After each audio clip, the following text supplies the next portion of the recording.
Hi folks, welcome to Predator Academy TV, Season 1, Episode 1. We've got some really neat stuff in store for you, and today's episode is going to cover everything you need to get started, the bare bones basics. Hi, I'm Jeff Turner, one of your co-hosts for Predator Academy. I want to give you a quick background on who we are and kind of how we got to where we are. So I've been a police canine handler for about 25 years and own a dog training facility. So I've had a strong interest in canine behavior, and when I started predator hunting about 8 years ago, I took a kind of a direction towards being intrigued by coyote behavior. Honestly, I'm super intrigued by the cat and mouse game of trying to trick the coyote to come into the stand, the same as we try to train police dogs to find bad guys. We're just flipping the tables around. And it's really developed into a passion that, as I approach retirement, I'm getting into predator hunting full time. I was lucky early in my time of predator hunting to have somebody take me under their wing and kind of teach me the ropes, which greatly sped up the learning curve. Our hope with Predator Academy is that we can help you guys speed up that learning curve as well. Hey guys, I'm JD Pyatt, and a little bit about myself is I've been doing this for like 25 some years because I'm old, but to be honest, it's the challenge that intrigued me and got me into it, and then it was being bullheaded that kept me doing it and got me to where I'm at today. Today I work for an electronic game call company, Icotech Game Calls, and part of my job now is calling and killing coyotes, and I also get to record animals and make customers happy. So, I basically turned a passion of mine when I was a kid and throughout, my life into my work. So, joining Jeff with Predator Academy TV is something I've always wanted to do, and I'm happy to help with providing that information that I've learned over the years to everybody watching so that they can go out and become successful.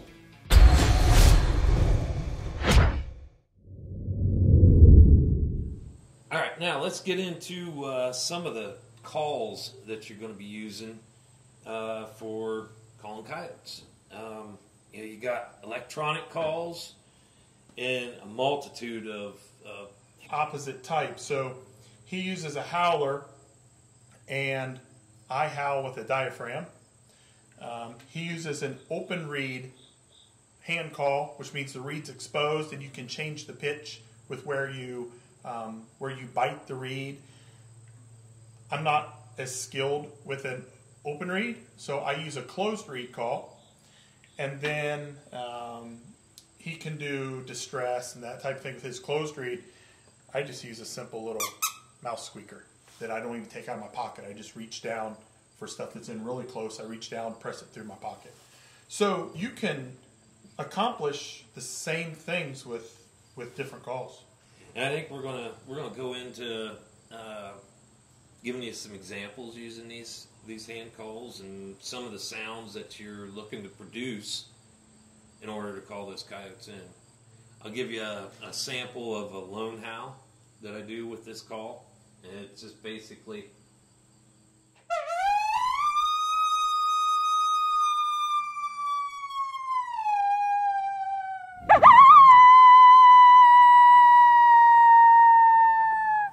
very inviting, simple, long, drawn out howl that is not aggressive, so it's not going to run off any of the coyotes. It's just basically saying, hello, I'm here. It'll do a pup distress.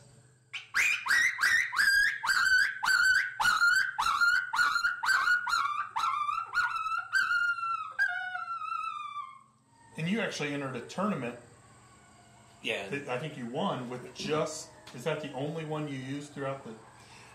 It was... You're only allowed to use hand calls? Or? Yeah, it was an on-stage calling competition at the World Predator Expo in 2008. It was the first year that they brought the expo back, and I won the Worlds in coyote vocalizations. This here's an open reed call. I like to do like jackrabbit distress, pup distress on it. So I'll give you a little run of the jackrabbit.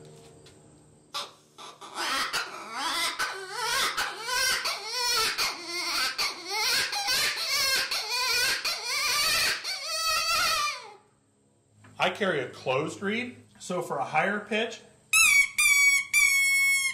I'm blowing on the shorter end of the barrel. Lower pitch is a longer end of the barrel. So you can get two different pitches out of this because the reed is not exactly in the center.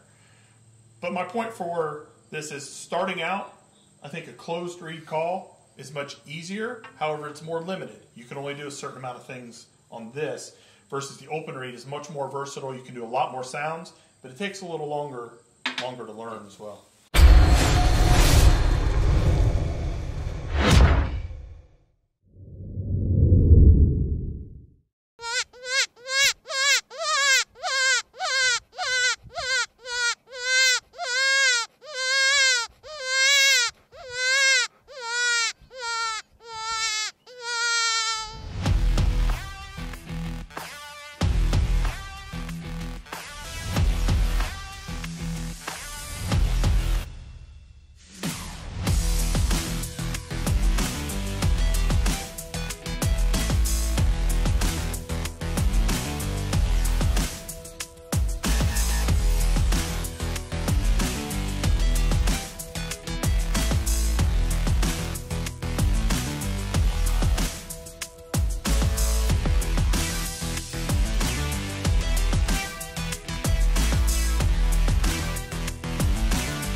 Nice looking coyote, Brian.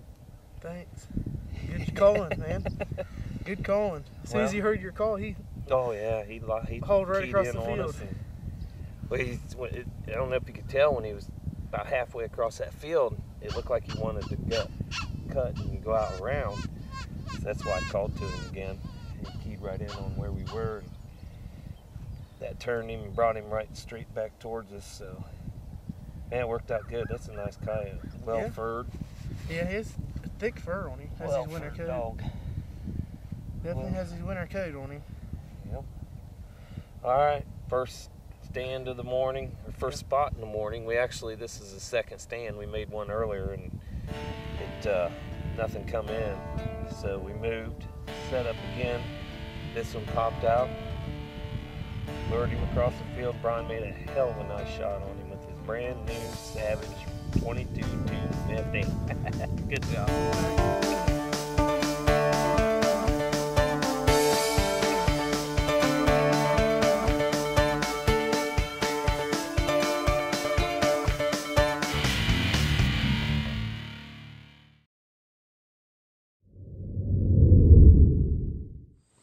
So basically, Jeff, when it comes to guns, to get started, Use what you got. Yeah, use what you got. I mean, if you got an old deer bolt action rifle in the gun case, take that old gun, make sure you got a good optic on top, and get out there and do some calling.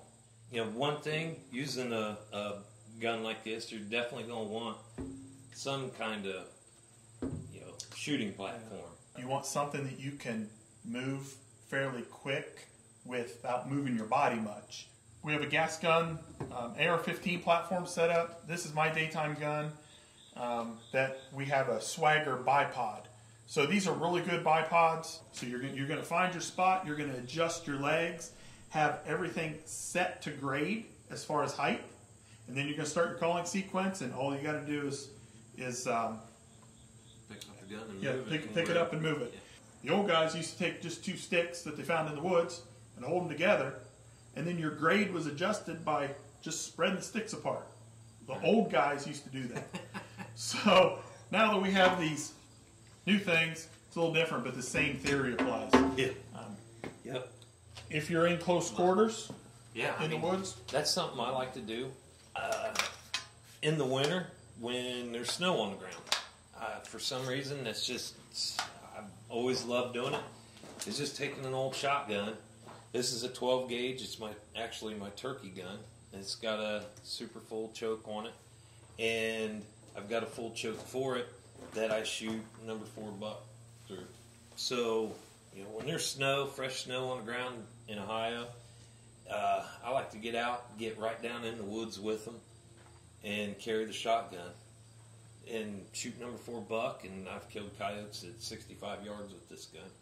it's a really nice gun. It flat lays them out. So, I'm sure most of you as hunters have a shotgun in the gun case. Before you go out, shoot a little bit of paper and just know what your pattern is.